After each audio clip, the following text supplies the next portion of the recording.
What is going on, everybody? Welcome back to the channel. I'm your host, Slackers, bringing you guys our next matchup. And boy, we have a phenomenal match today. We got some great results to go over as well. All winner bracket themed today, so good stuff overall. But I guess I gotta kind of go over the whole spiel again, like I always do at the beginning. So if anyone's new, don't think many new people find this, but in case you do, what is this and you want to participate? First, you're more than welcome to participate. But we took a bunch of characters, put them into a tournament format, and then each day on my channel, except for Sundays, I upload one of the matches from the tournament. How do the matches work? I'll talk about the two characters, go over a mini moveset pool, a story, facts, whatever it might be, and then we vote between one of the two characters, and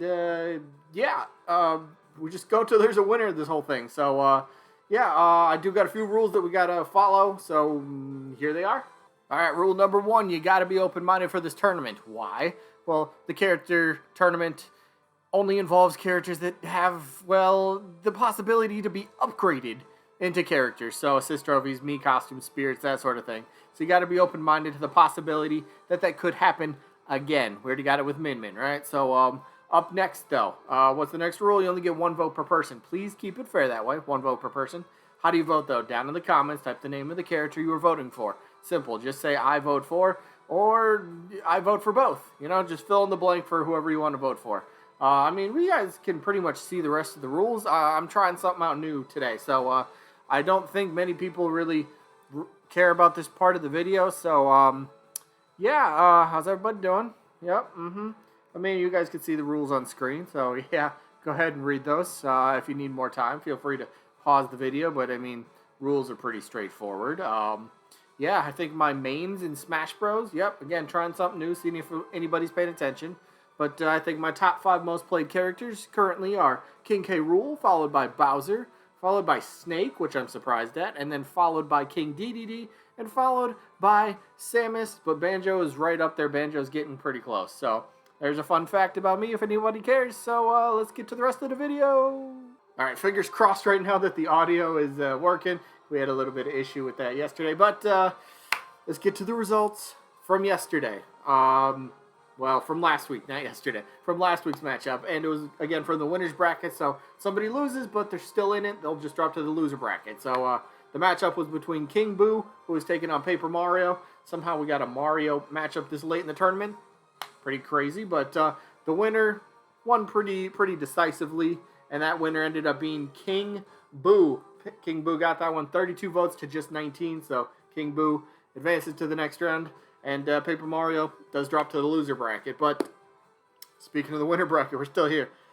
Oh boy, this is a good matchup, in my opinion, because it's two characters. Again, in my opinion, my wants. These are two of my top 10 most wanted characters, so this is a tough matchup. But, Bandana Dee, Kirby character number 4, if you will, taking on everybody's favorite character, the most controversial character in Smash Bros., Geno, Super Mario RPG. Let's jump into it. So, I've talked about these characters a lot, right? We know what they can both do. So, very quickly, run down, and then I got kind of a interesting point I want to make about Smash Bros. And its Fighter Pass. So, Bandana Dee, of course, popular, first-party character. Easier to get the rights to, obviously, because you own them. And then, other than, third-party characters, that's a little bit more tricky. But Bandana Dee's obviously got the spear. You could use something from one of the most recent Kirby games for Bandana Dee with the elemental spears. Spice it up a little bit, give it a little extra flavor, like fire or ice or something like that. Just a little extra added effect, right? So we already know about Bandana Dee at this point.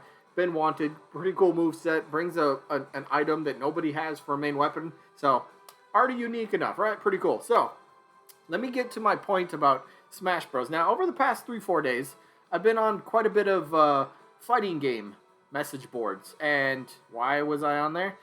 Just kind of talking fighting games in general, right?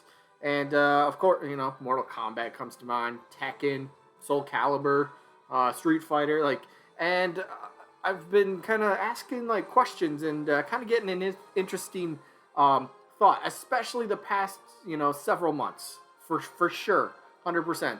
This falls into category. So the point is, a lot of people feel that the fighting game genre has kind of decreased in popularity. Again, from the past several months, from people staying at home all the time, fighting games aren't getting all the love like they usually do, right? And especially this generation, like I believe somebody had like a really cool stat of charts from like generation to generation. Yes, we do have some games that have been the best selling in their franchise history, the fastest selling in their franchise history, but which is good, but I guess people don't stick around is kind of the point. You'll get your hardcore fans, obviously, that will be there. But, kind of like casual plus type of fans, they drop off and then they never come back. I mean, that happens with every game. But fighting game, the genre, more so this generation than not. So what is my point for this? Well, lots of people on these message boards, myself included, Smash Bros. Is kind of lumped in there as a fighting game, correct? So, how does Smash Bros. Fit into all this? Well, a common theme I've been seeing, and I very much agree, Smash Bros. Is the most popular, for I think obvious reasons, the most popular fighting game in the whole genre, right? Not only the roster, the music, the stages, everything that it has, but even going back to the roster again, you got these iconic first-party characters.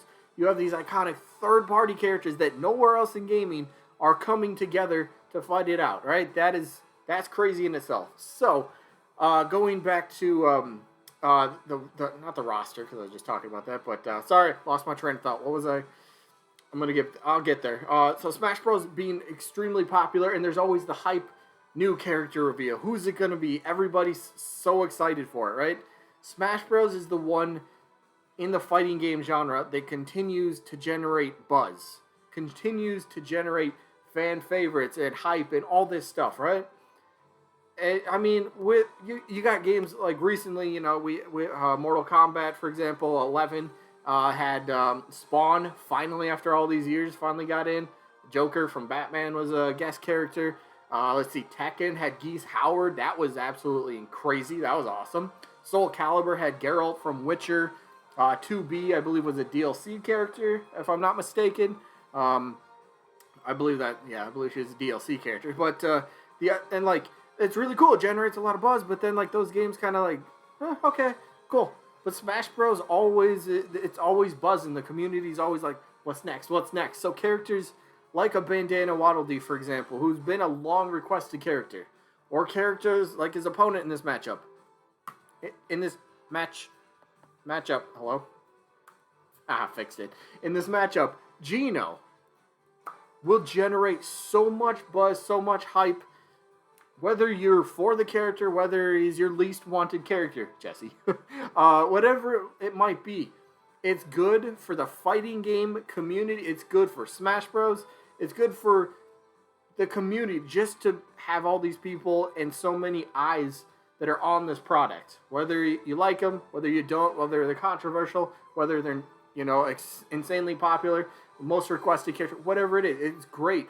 And Smash Bros. Continues to do that, which is why the Fighter's Pass is so extremely important. They want to make sure, Smash Bros., maybe not every character is going to be a home run. And you really can't, especially Smash Bros. They're going to have their budget, obviously. But in order to kind of make these really high-profile, super, mega, ultra, triple A characters, third-party characters, come into Smash Bros., yeah, you might need characters such as a Byleth, such as a Min Min, that will save a little bit of money. You don't have to go out and get the third-party rights too, right? It's, you can do first-party characters. Third-party is always a little bit trickier, but then again, it's Smash Bros. I mean, which developer, which company doesn't want one of their characters in Smash Bros. At this point, right? Everybody does. Everybody does. So, having to continue the hype with these big reveals and big new additions to the roster. Again, I firmly believe Bandana Dee and Geno, probably Geno to more of an extent just because how much the community talks about him, we'll say politely, it's good. And if, as an example, if Geno were to be revealed as a playable character at some point in the Fighter's Pass, that is great. The fighting game community talks about it. The just video game community overall talks about it. It's buzzworthy. That's what it is. And Smash Bros. Continues to sit on top and continues to do what it does, which is fantastic, right? It's great for gaming. It's fantastic for gaming. So, yeah, I guess the whole point is Smash Bros. Needs. They don't really need them, but like everybody's always eyeing Smash Bros. So whichever. If you're a fan of Smash Bros., even if you're not a fan of a character per se, for example, take Geno. If you're not a fan of Geno, but you're still a fan of Smash Bros., you gotta be somewhat excited. Does this make sense? You have to be somewhat happy in a way that your game is continuing to get all this support, continuing to get new DLC time and time and time again, continuing to build upon its roster, its entire game, whatever it's building, improving, and getting better. Maybe the online's still a little iffy. I've been having a little issues with online a little bit, but whatever. Over time, hopefully, it just continues to get better, right? Fingers crossed for that. But yeah, so yeah, we already know Geno, we know Bandana Dee. You know who you're voting for at this point. So there's my little rant. I highly doubt many people watch this far into the video. I don't know if anyone's going to agree with me about this, but if you watched it, shout out to you. You guys are a legend. If you're this far in the video, thank you. Thank you. Yeah,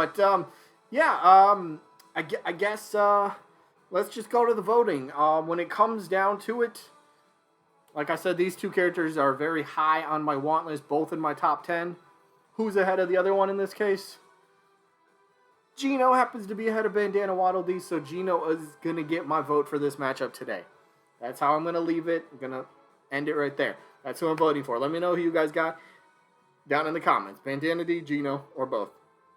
All good options. Again, I'm hoping the audio was really good, because I don't want to take this, I don't want to do a second take of this. I don't know if I can remember to spew all that out again, but that, you know, good stuff. Anyway, that's it for the match today. So, results for tomorrow are going to be from Bomberman, who's taking on Rex and or Pyro. And then the winner of that just faces King Boo. That's the matchup tomorrow. We're back in the winner's bracket again tomorrow.